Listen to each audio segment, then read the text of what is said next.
ভক্ত বিহারী লাল। বর্ধমানে কাছে কাটোয়া কাঞ্চননগর গ্রাম। সেই কাঞ্চননগর গ্রামে এক ব্রাহ্মণ বাস করত,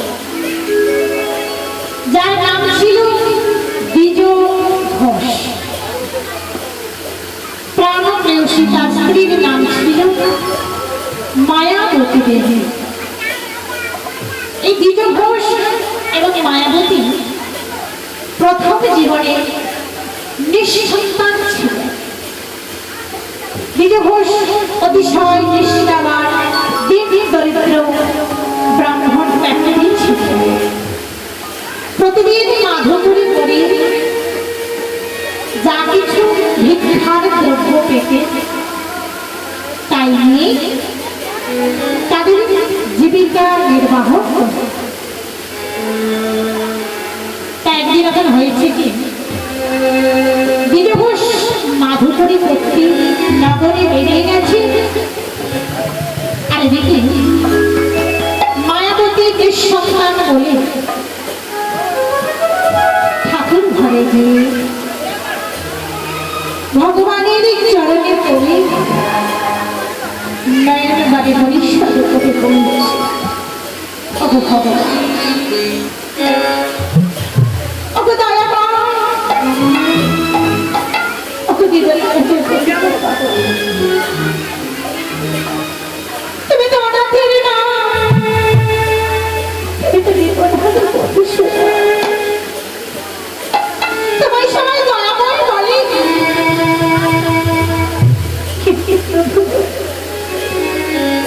আমি কেন এখনো পর্যন্ত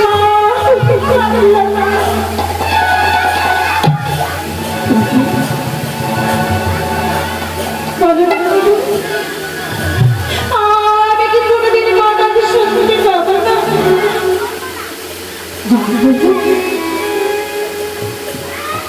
আমি কি তাহলে করে দিই মা?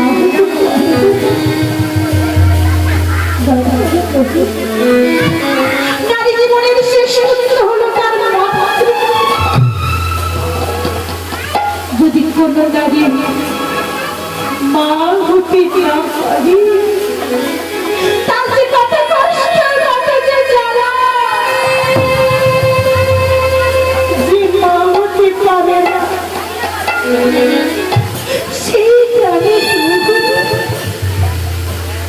প্রতিবেশীরা সবাই সংসারে সবাই তাকে মুখ ফিরিয়ে দেয়।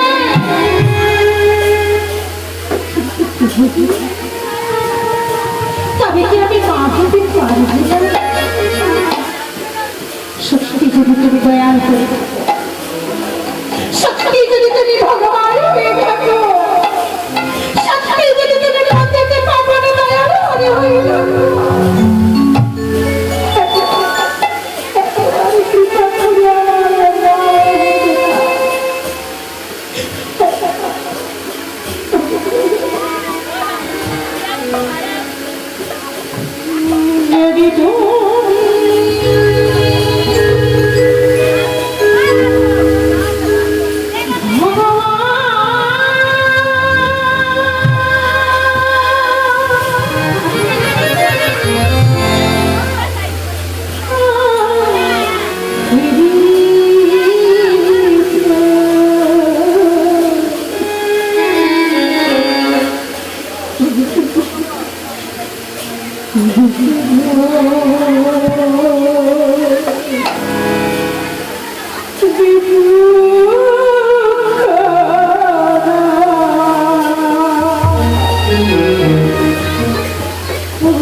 আজ এই মহতিময় হরিবাসরী যে সমস্ত ভক্তবৃন্দ কৃপা করে এসেছেন, আজ এই কৃষ্ণ শবনামতি কৃষ্ণ নাম শবনামতি যে সমস্ত ভক্তবৃন্দ আহত কিংবা অনাহত আজ এই বাসভবনে এসে উপনীত হয়েছে, সবাই প্রসাদ সেবন করে তবে বাড়ি ফিরবে। কর্তৃপক্ষের সবিনয় নিবেদন। জয় জয় শ্রী হরিদাই গৌর প্রেমানন্দে হরি হরি বল, হরি হরি বল, হরি হরি বল। তাই দেখি যে নারী মা হতে পারে না তার যে কতটা কষ্ট হয় সেই তো চাই। তাই ভগবানের কাছে যখন মানব করলো, এইভাবে গায়ের বাড়ি পরিশ্রম করলো, ভগবান আর স্থির থাকতে পারে। কারণ আমি যদি ভক্তের মান রক্ষা না করি তাহলে যে আমাকে কেউ ভগবান বলবে না। কারণ আমি যে দয়াময়, আমি সবই সহ্য করতে পারি। আমি একটা জিনিস সহ্য করতে পারি না, সেটা হলো ভক্তির অহংকার। আর 2 নম্বর হলো কোনো ভক্ত যদি আমার নাম স্মরণ করি আমি সহ্য করতে পারি। তাই সে ভক্তির কাছে কৃপা করবার জন্য আমি ছুটে আসি। তাই এদিকে মায়াবতী যখন আকুল স্বরে ভগবানকে ডেকেছিল, ভগবান তখন দৈববাণী করে বলেছিল, মায়াবতী মায়াবতী।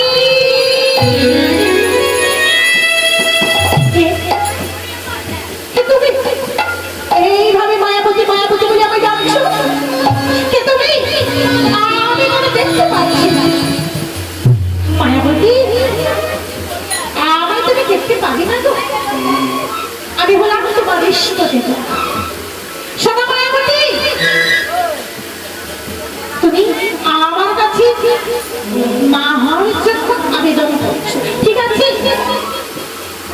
আমি তোমার কৃপা করতে চাই, তবে একটি কথা, তুমি কাকে চাও?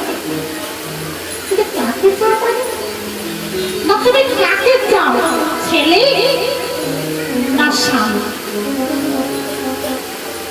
তুমি কি বলবো, ছেলে না স্বামী? আমার দুটোই চাই, কারণ স্বামী না থাকলে ছেলে আসবে কি করে, আর ছেলে না থাকলে আমরা মা বাবা হব কি করে? এই সংসার ধর্ম পালনের জন্য স্বামী স্ত্রী সংসার পরিজন সবারই প্রয়োজন। কাউকে বাদ দিয়ে সংসার হয় না। বলছে না, এখানে তোমার যে কোনো একটা বেছে নিতে বলো, তুমি কাকে চাও, সন্তান না স্বামী? এখন মায়াবতী ভীষণ চিন্তা, কি করবে? এমন সবাই ভাবছে কি বলবে তো, আমরা কাকে চাইব, সন্তান না স্বামী? কি মা, আমরা কাকে বেশি ভালোবাসবো? স্বামী 2 দিনের জন্য, যতক্ষণ আমাদের ইন্দ্রিয়ের লালসা থাকবে, যতদিন আমাদের কামনা বাসনা থাকবে, ততদিন স্বামী সুখ ভোগ করবার জন্য আমাদের অনেক ইচ্ছে থাকে। কিন্তু সন্তান স্নেহটা আমরা সারা জীবন, সন্তানের ভালোবাসা আমরা সারা জীবন চাই। স্বামীর ভালোবাসা না হলেও চলবে, কিন্তু সন্তানের ভালোবাসা আমাদের দরকার। কারণ বৃদ্ধ বয়সে স্বামী যদি নাও থাকে, সন্তান যদি থাকে, শেষের দিনে আমাদের মুখে একটু জল দান করবে। কিংবা শাস্ত্রে কেউ বললেন যে কেন সন্তান কামনা করতে হয়, কেন বলতে কি শুধু মা বাবা হওয়ার জন্য নয়। আচ্ছা, যারা মা হয়নি, যারা বাবা হয়নি, তারা কি সন্তানের সুখ পায় না? তারা স্বর্গে যেতে পারেন? রামকৃষ্ণ সারদা এরা কি মা বাবা হয়েছে? প্রভু কিন্তু তারা জগৎ সংসারে সারদাময়ী মা হয়েছে। সবাই কিন্তু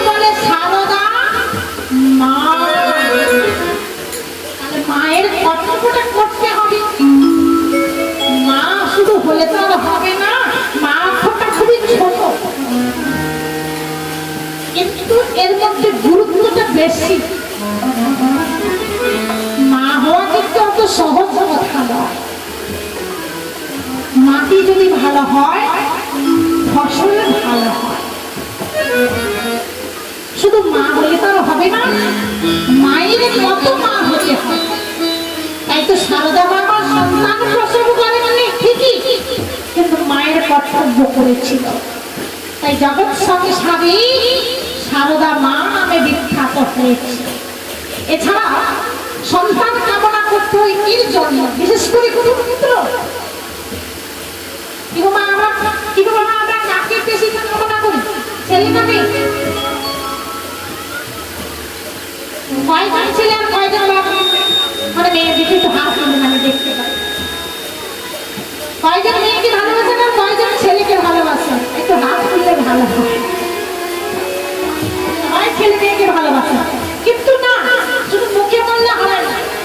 প্রত্যেকটা ফ্যামিলিতে, প্রত্যেকটি পরিবারে, প্রত্যেক বাবা মা শুধু ছেলে কামনা করে।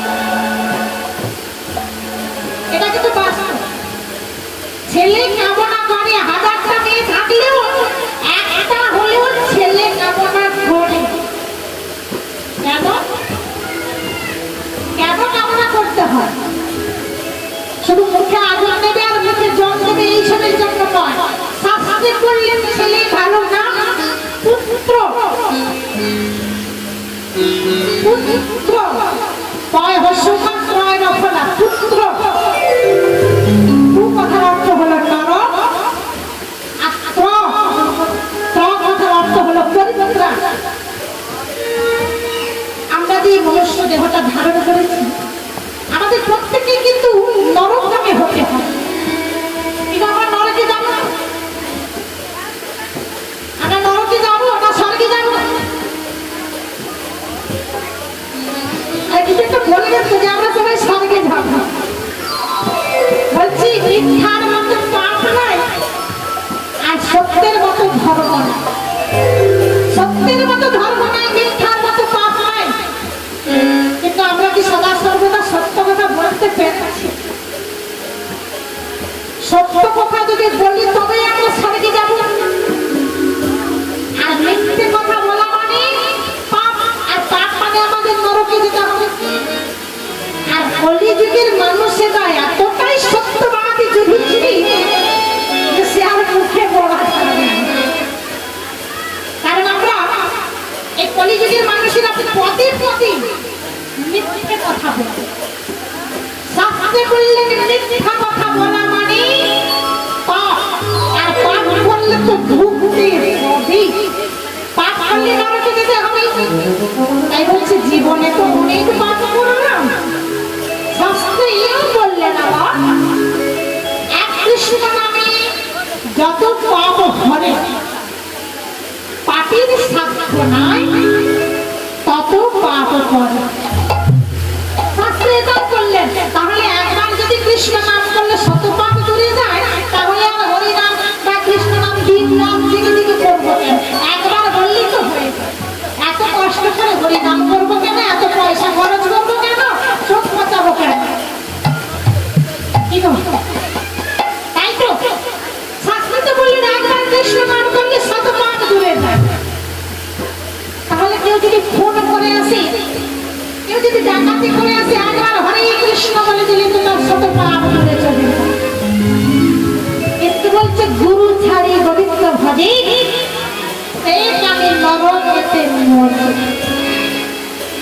গুরু ছাড়ি গোবিন্দ ভজে সেই কামে নরকেতে মরে। অর্থাৎ তুমি যদি ভাবো যে আমি শুধু একবার হরিনাম করলেই আমার সব পাপ চলে যাবে, ভুল। আগে ধরো, আগে আশ্রয় নাও, আগে গুরু চরণ আশ্রয় করো, দীক্ষা নাও, ভজন সাধন করো, গুরুদেবের কথা মতো পথ চলা শুরু করো। কারণ শাস্ত্রে কেউ বললেন গুরু ছাড়া পথ নাই, পরিদিনে হাত না। তাই শুধু হরিনাম করলে হবে না, গুরু ধরলেও হবে না। গুরু চরণ আশ্রয় করে গুরুদেবের কথা মতো চলতে হবে।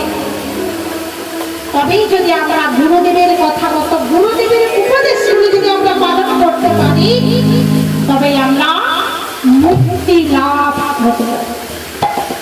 তাই হরিবল, তাহলে বললাম কি পুত্র, তা নরকে আমাদের সবাইকে যেতে হবে, তবে যদি আমাদের কোনো সুপুত্র, সুপুত্র মানে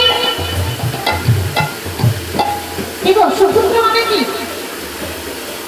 ভালো ছেলে, তা সবারই তো ছেলে আছে, সব জলই তো জল, সব জলই জল, কিন্তু খাওয়ার উপযোগী নয়। কলের জল, টিউবওয়েল জল, নালার জল, খালের জল, বিলের জল, নদীর জল, সমুদ্রের জল, কত জল আছে, কিন্তু কোনটা আমরা খাওয়ার কাজে লাগে, যেটা পানীয় হিসাবে ব্যবহার করা হয়, এই পানীয় জলটা টিউবওয়েল জল, নলকূপের জল। ঠিক তেমনি বলছে সব ছেলেই কিন্তু ছেলে, তবে সবাই সুপুত্র নয়।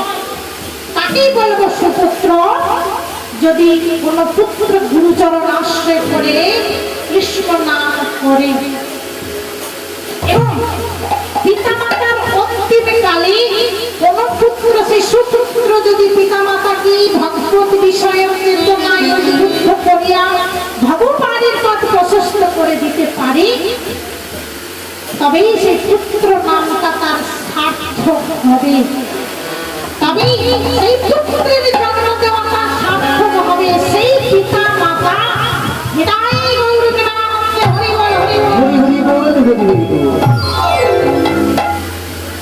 তাহলে বোঝা গেল তো, শুধু পুত্র কামনা করলে হবে না, সুপুত্র কামনা করতে হবে যেন আমার ছেলে কৃষ্ণ পদে অতি রাখতে পারে। তাই বলছি প্রভু, তাহলে তুমি এক কাজ করো, আমি সন্তানের মা হতে চাই।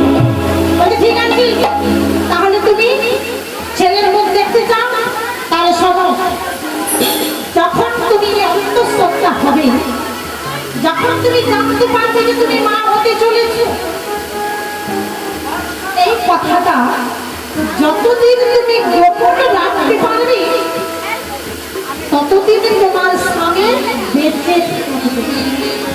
আর যদি কোনো কারণে তোমার স্বামী যদি জানতে পারে যে তুমি মা হতে চলেছ, তাহলে সেই দিন তোমার স্বামী দৈব দুর্ঘটনা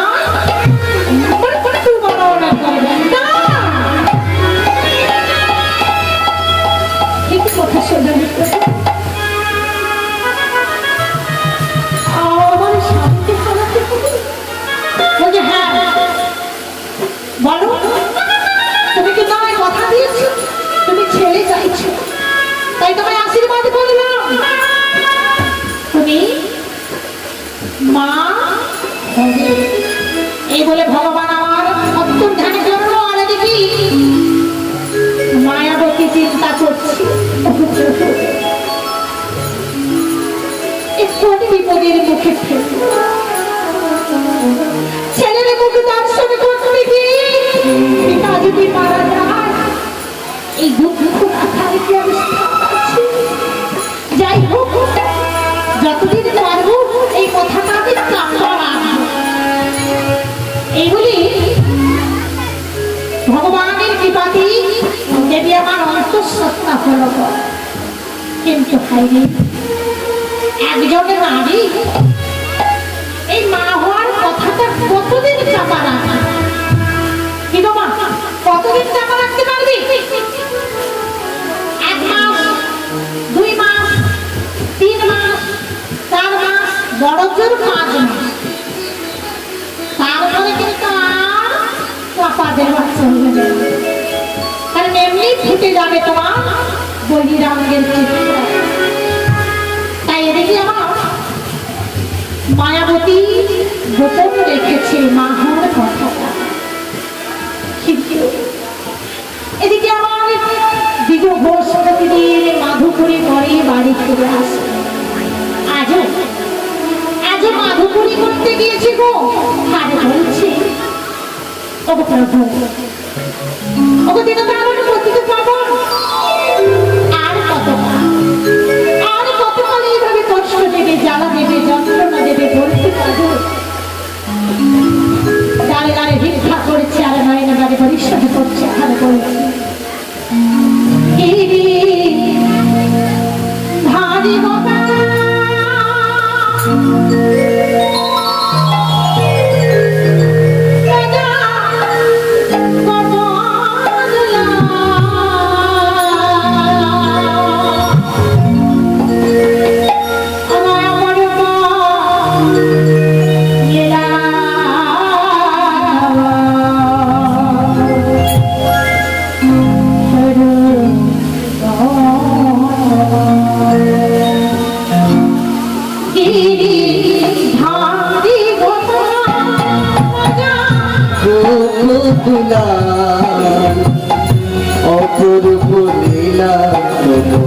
তরুণ তোমার গিরি হরি গোপাল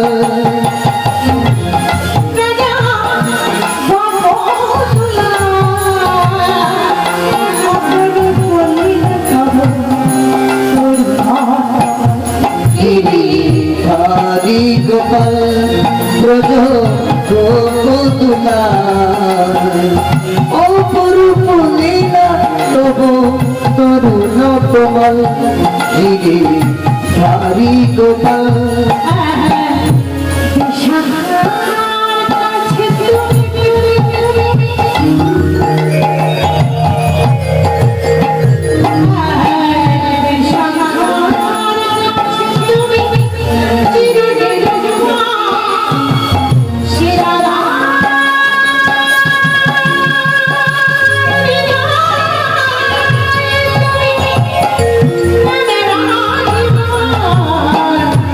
সখার কাছে তুমি চির নিরূপণ শিরাধার হৃদয়ে তুমি প্রেমীর জীবন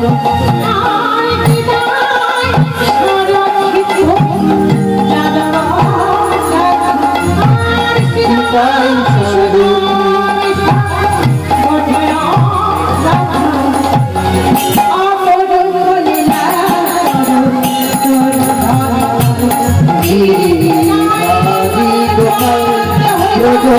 গোপতুলা অপরূপ লীলা তবু তরুণ কোমল গিরি হরি গোপাল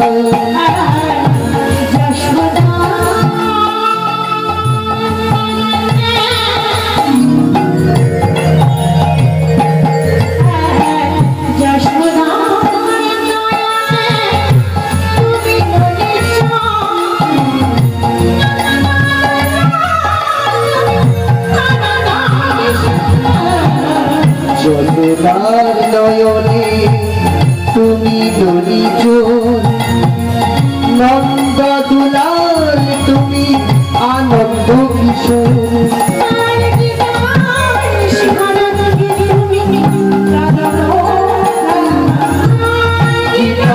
সারথী তুমি যাদব রাখা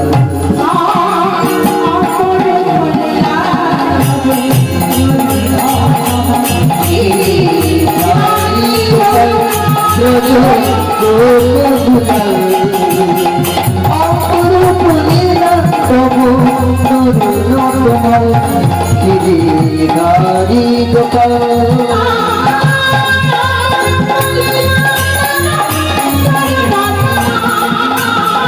অপরূপ লীলা তবু তরুণ কোমল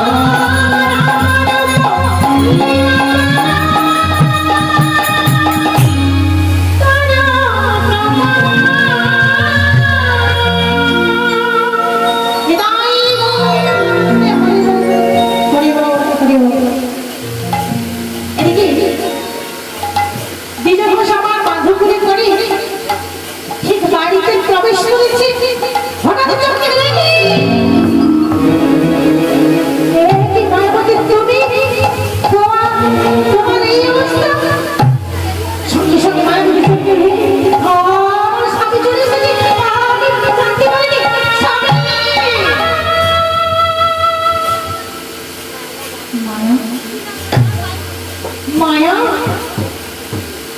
এত বড় আনন্দের সংবাদ তুমি আমাকে জানাও মায়া আমি কি কোনো দোষ করেছিলাম বলো না মায়া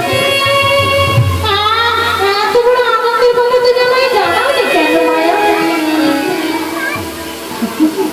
ঠাকুর ভোগ করে চেয়েছে তুমি মা হতে চলেছো আমি বাবা হবো আমি বলে বোঝাতে পারবো না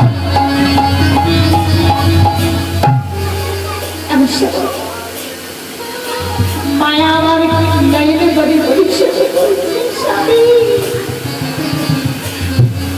আচ্ছা মায়া তুমি কাঁদছো কেন আজ তোমার কি হয়েছে তুমি কাঁদছো কেন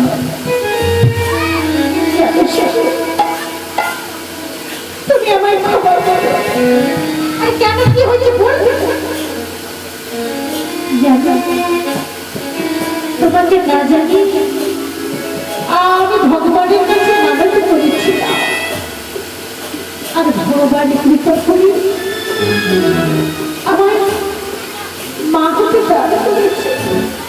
কিন্তু এত বড় আনন্দের সংবাদ আমি তোমাকে জানাতে পারিনি।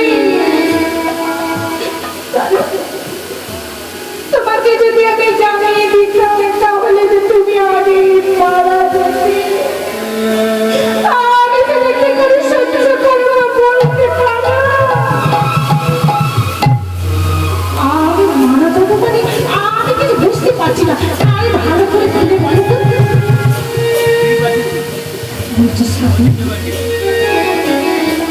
ভগবান বলেছি, দৈববাদী করে আমাকে বলেছি, যেই দিন তুমি এই সংবাদটা শ্রবণ করিবে তোমাকে যে আমার চিরতরে হারাতে হবে। ও, এই কথা, এই জন্য তুমি কাঁদছো? তুমি আর কান্নাকাটি করো না, তুমি আর কান্নাকাটি করো না। ভগবানের যদি তার ইচ্ছা করে থাকে তাহলে আমি মৃত্যুবরণ করে তার আগে একটু সুখ পেতাম যে আমি বাবা হয়েছি, আমি বাবা হয়েছি। তবে আবার একটা দুঃখ থেকে গেল, আমি আমার সন্তানের মুখ দর্শন করতে পারি না। ঠিক আছে, তুমি দুঃখ করো না, এক কাজ করো, আমাদের যে সন্তান হবে সেই সন্তান যেন কৃষ্ণ ভক্ত হয়, আর তাকে মানুষের মতো মানুষ করো।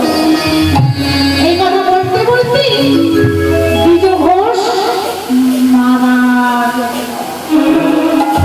আর যে দ্বিজ ঘোষ মারা গেলে সঙ্গে সঙ্গে আমার মায়ের চিৎকার করে উঠল, স্বামী!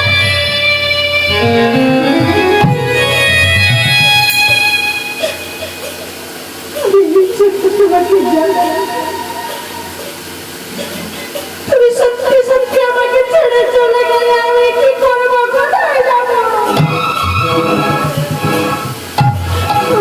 আমি যে বড় একা হয়ে গেছি।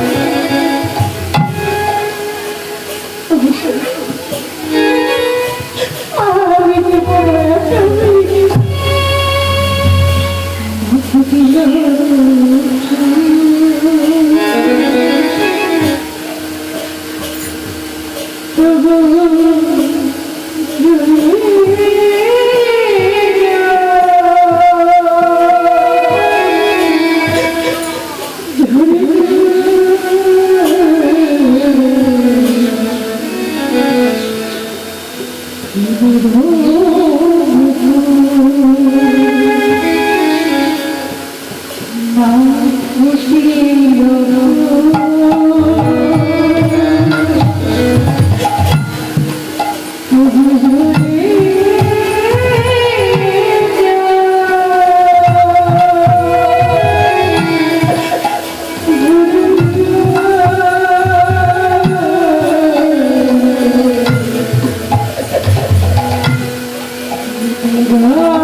স্বামী মারা